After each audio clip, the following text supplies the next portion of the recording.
My name is Eli Nguyen, and for 3 years, I poured everything I had into a mid-sized tech startup nestled in the shadow of Seattle's giants. I wasn't a flashy hire, just a back-end developer with a knack for efficiency and a quiet obsession with clean code. But in a company that prized big ideas over big egos, I thought that might finally be enough. Our startup's goal was simple on paper: revolutionize business efficiency using AI. But in practice, we were lost in the noise. Our clients were dwindling. Our competitors were years ahead. And one Thursday morning, our CEO walked into the office and made an announcement that would change everything. If we don't launch something revolutionary within 90 days, we're shutting down. That was it. No sugarcoating. No strategic plan. Just a do-or-die declaration. While most of the office quietly panicked, something in me sparked. I'd been working on a side project. A personal AI automation tool that could learn repetitive user behavior and optimize task flows. Nothing too flashy, just smart and lean. But what if I turned it into a full-scale solution for businesses? For the next 8 weeks, I stopped existing outside of work. I slept under my desk. I ate ramen noodles and granola bars. I missed weddings, birthdays, and nights out. But bit by bit, the app came to life. The app, which I named Neural Loop, could integrate with client CRMs, analyze support logs, and automate replies, ticket routing, and even customer sentiment tracking. It wasn't just automation, it was anticipation. It could predict what customers would need based on past interactions, and act before a support ticket was ever filed. When I finally demoed it in front of the exec team, I could see it in their faces. The stunned silence. The shift in posture. The moment when the CEO sat up straighter, as if he finally saw a future again. This is exactly what we needed, he muttered, more to himself than to me. The next week, Neural Loop was rolled out to 3 pilot clients.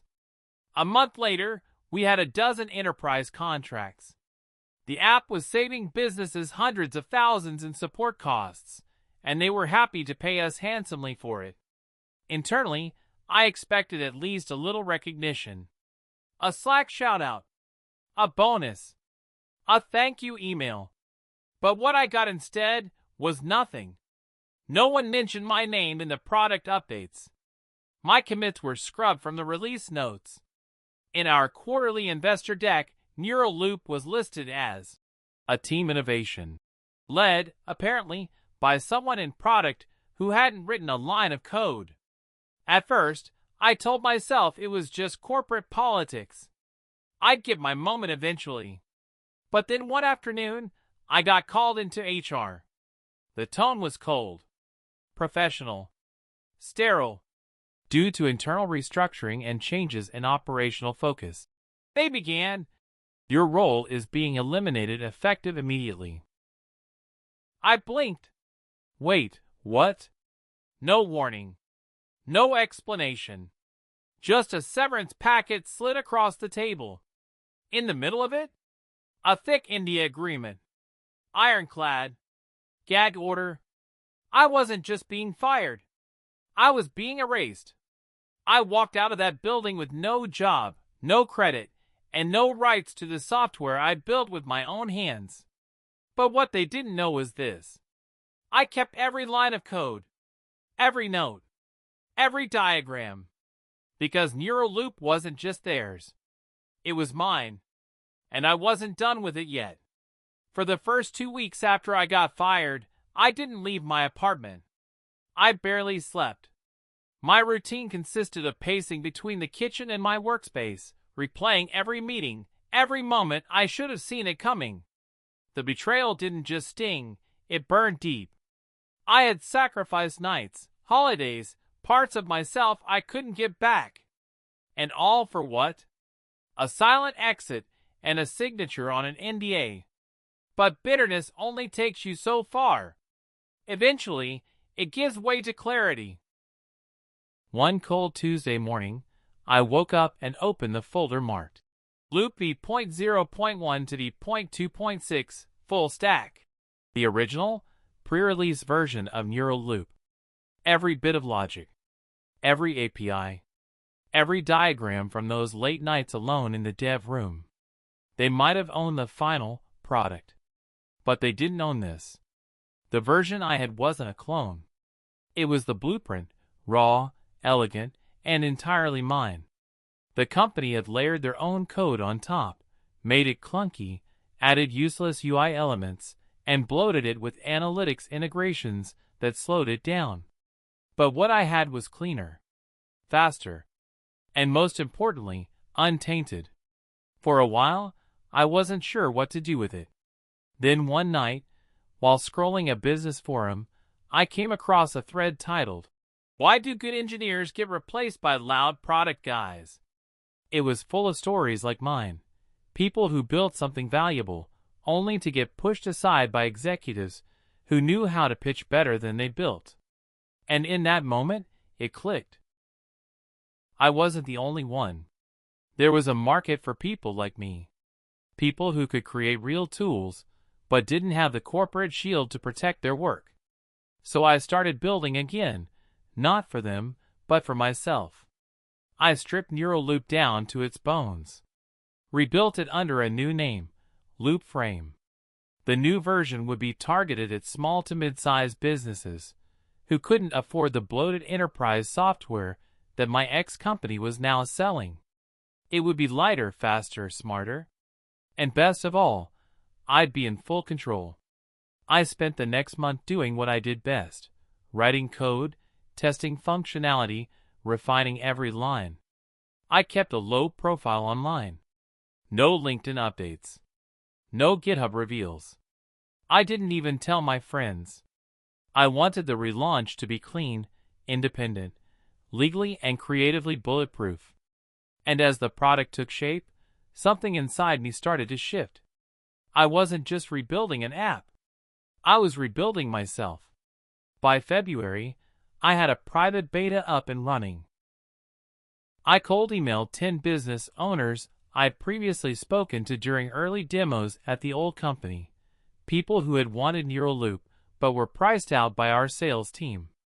6 of them responded. 4 signed up within 2 days. They loved it. Faster setup, cleaner interface, lower cost, real results. One of them, a logistics startup in Denver, sent me an email that made me sit back in my chair. "This saved us 20 hours a week in manual sorting. If you ever take on investment, let me know. We'd back you." They didn't know I was the guy behind Neural Loop. But it didn't matter. What mattered was that I was winning on my own terms.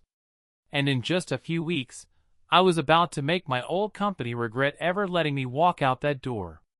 By the time March rolled around, Loop Frame was no longer a side project.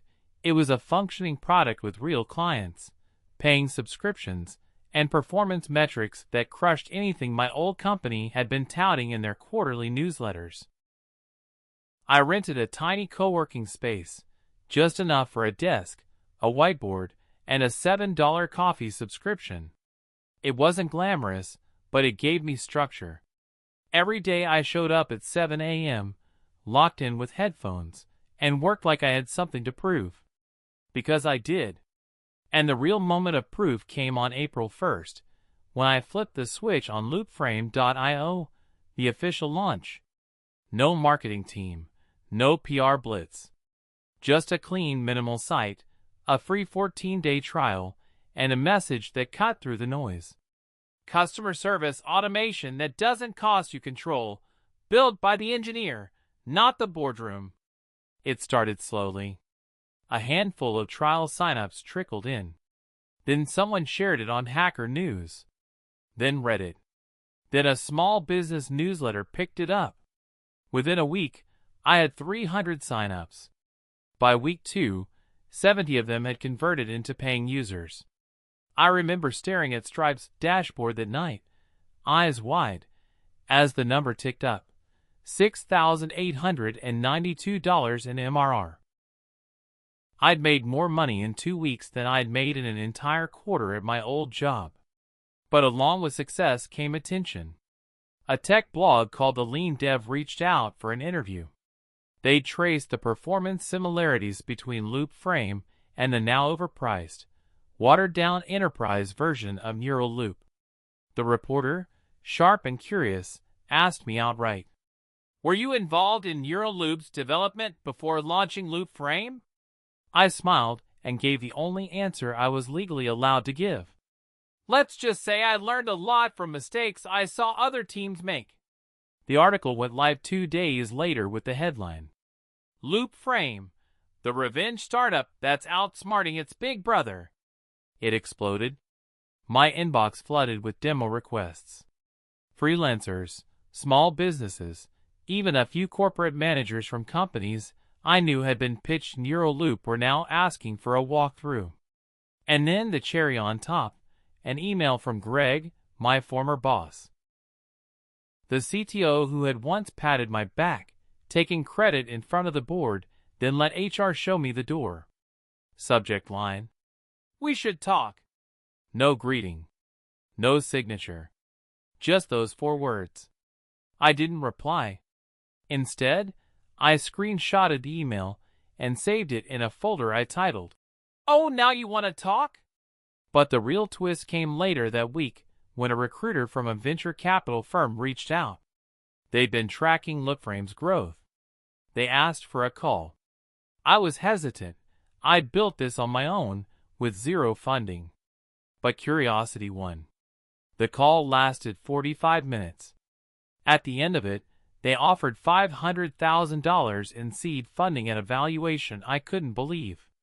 No strings attached, just enough to hire 1 engineer, 1 salesperson, and keep the momentum going. I didn't say yes immediately. I closed my laptop, walked around the block, sat at a coffee shop I used to go to when I was working on Neural Loop. I looked out the window and thought about how far I'd come. From sleeping under my desk for a company that erased me, to building something better, faster, and entirely mine. They fired me without a thank you. Now they were watching as I rose without them. The first sign of trouble came in a pale yellow envelope with no return address, slipped under the door of my tiny co-working office. Inside was a formal letter from Rowan and Fields LLP, the law firm that had always represented my former company. The message was short, clinical, and unmistakably hostile. "We have reason to believe your product, Loop Frame, contains proprietary code and intellectual property derived from Neural Loop. Cease operations immediately or face legal action." I stared at the letter for a long moment, then slowly placed it on my desk. I wasn't surprised. Not really. After all, Loop Frame was outperforming them. More companies were switching. The monthly revenue I was pulling in was now close to $20,000, and growing. They saw me as a threat. One that had to be neutralized. But here was the thing, I was ready for this. I hadn't touched a single line of company-owned code. The version I had used to rebuild Loop Frame was written months before Neural Loop was ever finalized or integrated with proprietary systems. I had maintained version control logs, timestamps, personal documentation, even old Slack screenshots of me describing the concept long before any executive meetings. In other words, they didn't own my mind. Still, I wasn't naive. I hired an attorney. A damn good one. A woman named Maya Tran, who specialized in IP defense for startups. Calm, razor sharp, and not afraid to go to war. She reviewed everything, the codebase, my logs, the design documents, the email records. Her verdict? "They're bluffing, but they're hoping to scare you into backing down." She drafted a fiery response, a 12-page legal rebuttal with timelines, documentation, and a clear warning. If they pushed further without evidence, we would not only countersue, we would go public with the full story. And the best part? The law firm went silent. No response. No follow-up. Nothing. Instead, my former company tried a more desperate approach, a smear campaign. First, anonymous blog comments began appearing under articles about LoopFrame. Isn't this just stolen code? He was fired for cause. Ask his old team. Not someone I'd trust with sensitive data. Then, on LinkedIn, a VP from the old company posted a cryptic message. It's funny how some people try to build legacies on the backs of what others created. It was thinly veiled. Petty. But I didn't take the bait. Instead, I did what they hated most. I kept growing. LoopFrame was now powering customer support systems for over 60 small businesses. My support inbox was filled with praise. One email read, "We cut ticket response times by 70%. Your app is a lifesaver." Then came the moment I knew they were spiraling. I received another email from a senior engineer at my old company. "Hey Eli, not sure if you remember me, but I used to be on the ops team. Just wanted to say, we all knew Neuraloop was your brainchild. Everyone did. What they did to you is low. I've been watching LoopFrame, and I'm rooting for you. Let me know if you're hiring." I leaned back in my chair and smiled for the first time in days. I wasn't just building a better product. I was reclaiming my name. 6 months after launch, LoopFrame wasn't just a promising startup anymore. It was profitable. We'd passed $50,000 in monthly recurring revenue. Clients were happy. Churn was almost non-existent. And now, investors were circling like hawks. But I was careful. I didn't want to trade one set of power-hungry execs for another. I'd built LoopFrame without the backroom politics, without fake titles or boardroom gaslighting.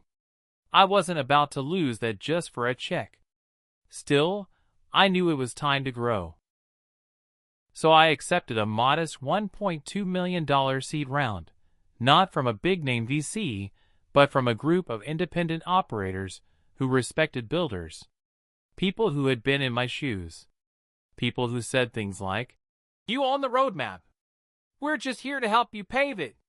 That investment let me hire 2 engineers, a support lead, and a part-time growth consultant.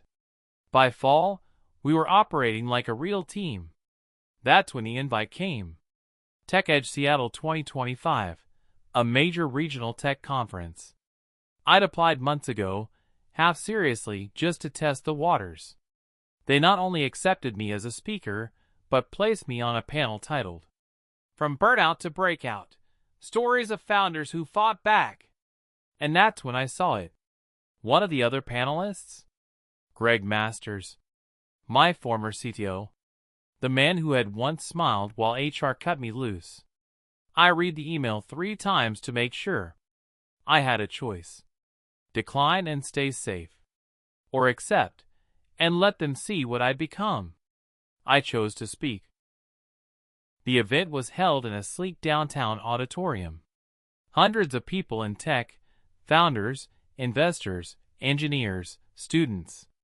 I stepped onto that stage with a simple presentation, my journey from being quietly erased to becoming the one people couldn't ignore. I didn't name names. I didn't need to. I showed metrics, growth charts, testimonials. I shared screenshots of the hate comments and screenshots of the support emails that came after. I ended with this. "I used to think the worst thing that could happen was getting fired. Turns out, it was the best thing that ever happened to me." The crowd clapped. Some even stood. Afterward, during networking hour, I turned and saw Greg, half smiling with a drink in hand. He walked over. "Eli," he said, "that was quite the presentation." I smiled back, calm, collected. "Thanks. Appreciate it." He hesitated, then added, "It's good to see you doing well." I nodded. "You too. Though I hear Neuraloop's growth has slowed a bit." He laughed awkwardly. "Yeah, well, you know how it is. I didn't say what I was thinking. No, Greg. I don't. I built it. You buried it. And now I've outgrown it. But I didn't need to say it. Because he knew. He left shortly after. I didn't watch him go. Instead, I spent the rest of the evening shaking hands with startup founders, business owners, and a few people who asked, almost in awe, "You're the one who built Loop Frame?" This time, my name wasn't missing from the credits. This time, they said it out loud. And that was worth more than any NDA severance ever could have bought. Eli Gwynn built something once for others, and got erased. But when he built it again, for himself, they couldn't ignore him anymore. The quietest one in the room became the loudest name in the market.